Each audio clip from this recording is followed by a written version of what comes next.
is what you've been waiting for. Movies, TV, music, and more. Follow, subscribe, stay up to date. Episodes drop every other Monday. It's the Matt, watch that. It's the Matt, watch that. It's the Matt, watch that podcast. Welcome to the Matt Watch That podcast, the place for reviews, rants, and randomness. I'm your host, Matt Seroski, filmmaker, film fan. Each episode, I'm going to watch a movie or TV pilot that I probably should have seen, but never got around to. It could be a recent favorite, critic's choice, or cult classic. To join in on the conversation, follow me on Twitter, Instagram, and Facebook, at Matt Seroski. You can subscribe to my YouTube page where I'll post videos and clips from the show. If you have any opinions on what I've discussed, or suggestions as to what I should see next, use the hashtag MattWatchThat on social. Before we start, I wanted to kick off the month of February by celebrating Black History Month. So this episode is focused on movies, television, and music that feature African American artists and stories. Did everyone see the big game last night? Which itself was historic, as Jalen Hurts and Patrick Mahomes were the first black quarterbacks squaring off against each other to lead their teams in the big game. Never happened before in the history of the NFL.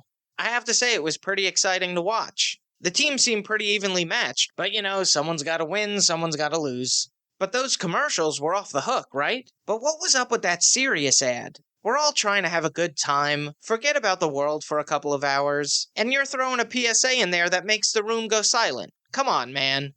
Okay, I have to be honest. I'm recording this podcast on Saturday, and I'm uploading it tomorrow morning, so I haven't seen the big game. But no matter the outcome, I think we can all agree. Philadelphia sucks. And on to the main attraction. Each review will end with a ranking out of 5 stars. 1 star is skip it, 2 stars watch at your own risk, 3 stars standard fare, 4 stars worth checking out, and 5 stars must see. Now, if I give a title 5 stars, it doesn't mean I'm comparing it to Casablanca, Jaws, or Seinfeld. I rank titles based on other movies or TV series in that genre and at that time period. On this episode of the podcast, I'll be reviewing Loving from 2016. So how'd I miss it? Well, I've always liked this director, and I've made a habit of seeing all of his films, but you have to be in a certain mood, and that brings us to today.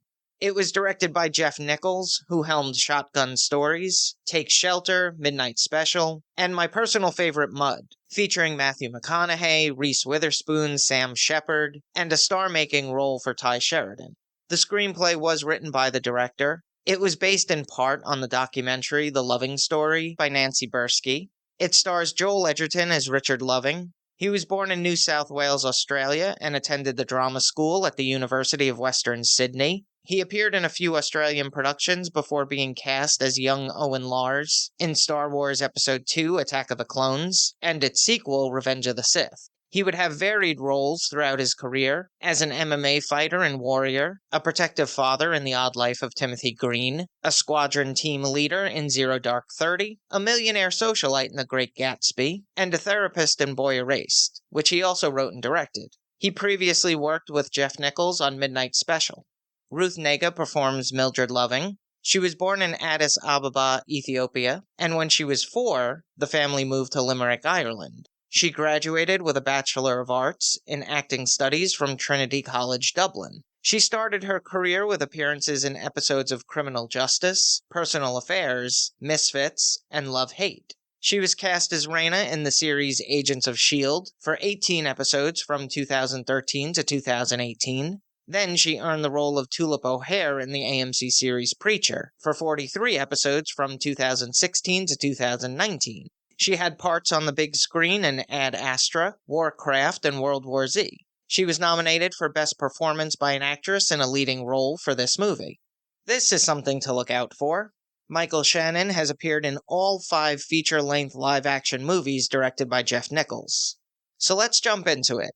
Loving is about an interracial couple, Mildred Dolores Jeter, and Richard Perry Loving, who was a bricklayer. He was a family friend of her brother's, and they drag-raced cars together. When Mildred informs Richard that she's pregnant, he brings her to a spot in a field that's a half a mile from her parents' house, where they're currently staying.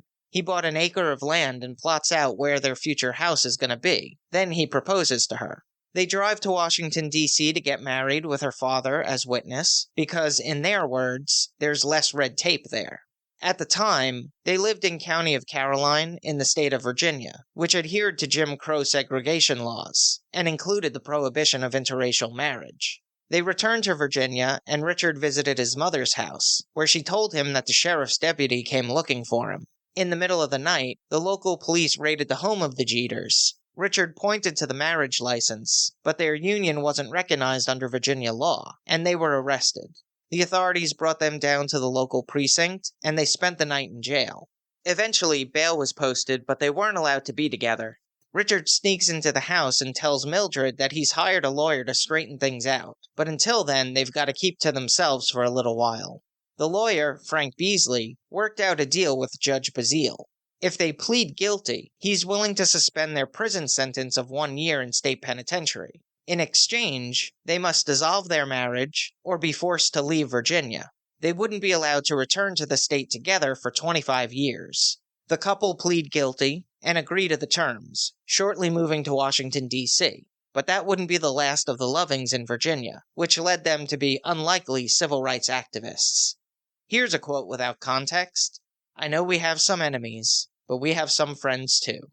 Loving is an inspirational film about love. There are moments where it's heartbreaking to watch, and other times extremely frustrating to know what this couple had to go through just to be together and share their love. Like many Jeff Nichols films, it's more of a slow burn, a study in character, the human condition. It's very much in line with his previous films, so if you've enjoyed his work, you can expect much of the same from the director. If you don't, it's still a worthy picture for its true story of American and civil rights history. Joel Edgerton and Ruth Negga deliver realistic and passionate performances. You never doubt their love and affection for each other. I also wanted to mention Martin Kasokis, who I enjoyed in the series Into the Badlands. I'm not sure I've seen him in much, but I'm always impressed with his character choices. Seems to play the baddie, but I still like him. And it was interesting to watch Nick Kroll in a drama. He's a stand-up and creator of The Kroll Show and Big Mouth. Comedians can be hit or miss as dramatic actors, but I think he pulls it off. The movie was filmed in Virginia and Washington, D.C., in many of the real-life places that the events occurred, including the courthouse and the jail cell. Kudos to Aaron Bennick and the costume design team for the period garb. Now for a little trivial trivia. Loving was the first feature film to be screened at the Smithsonian Institution's National Museum of African American History and Culture in Washington, D.C. when it opened on October 24, 2016.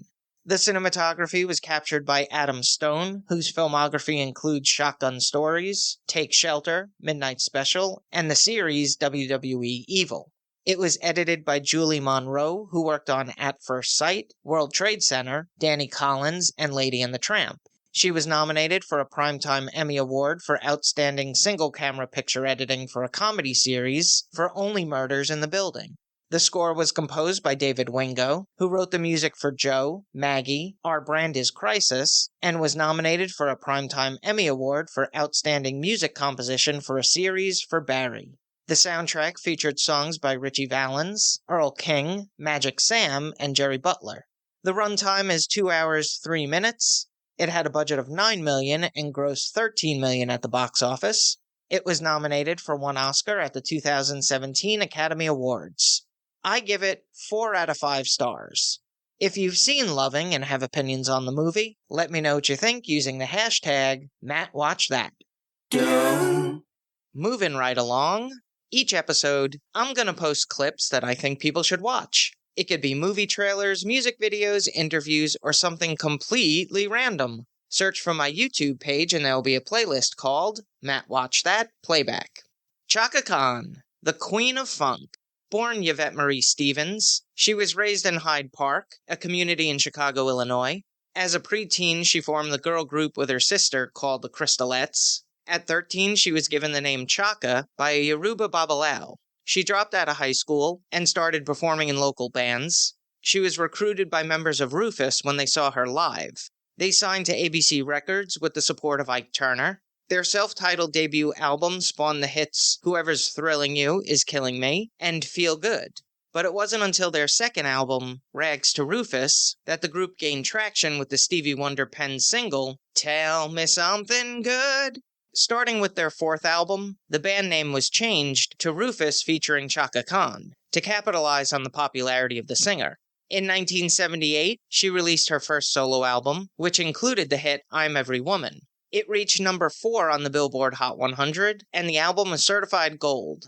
She continued to balance her solo career with the commitments to the band, but Rufus broke up by 1983. Their last significant hit was Ain't Nobody, a studio recording that was released off their live album Stompin' at the Savoy. It was included on the soundtrack for the film Breakin' and would become one of Chaka Khan's signature tunes as a solo artist.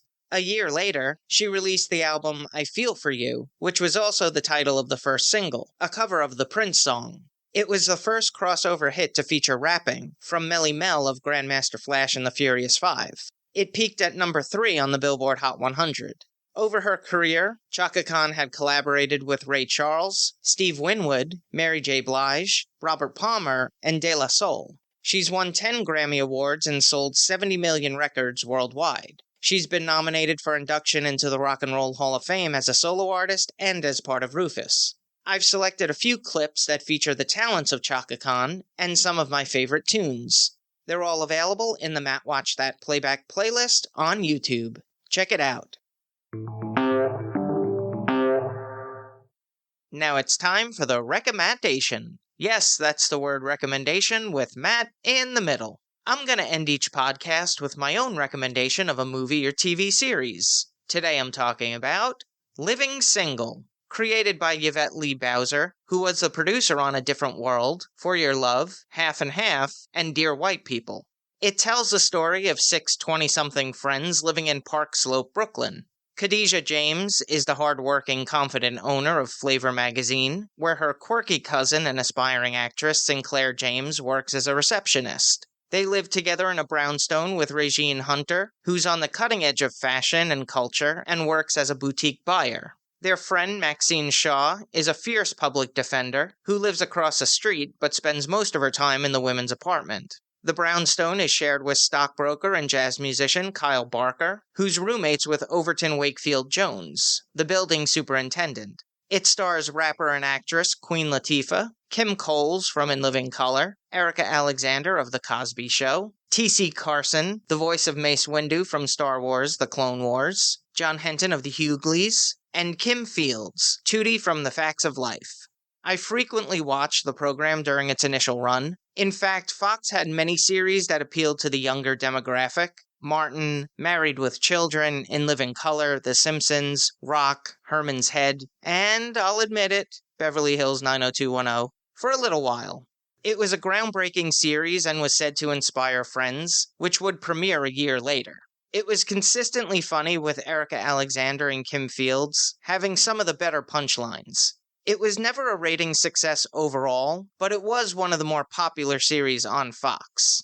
It featured many notable guest stars: Flip Wilson, Nia Long, Terrence Howard, CCH Pounder, which is the coolest name ever, Morris Chestnut, Regina King, Michael Jai White, Eartha Kitt, Mark Curry, Shamar Moore, Gladys Knight, Giancarlo Esposito, and CeCe Winans, to name a few.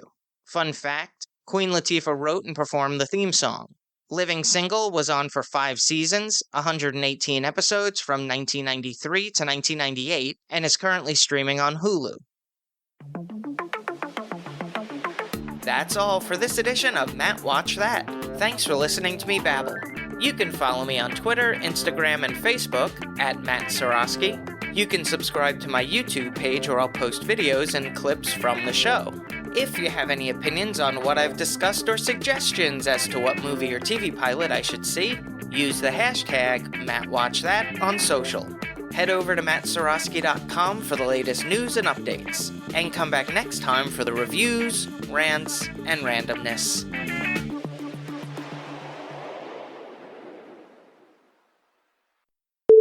Featuring Matthew McConaughey, Reese Witherspoon, Stam Shepard. Michael Shannon has appeared in all 5 feature-length feature live. I have like 4 descriptors in here.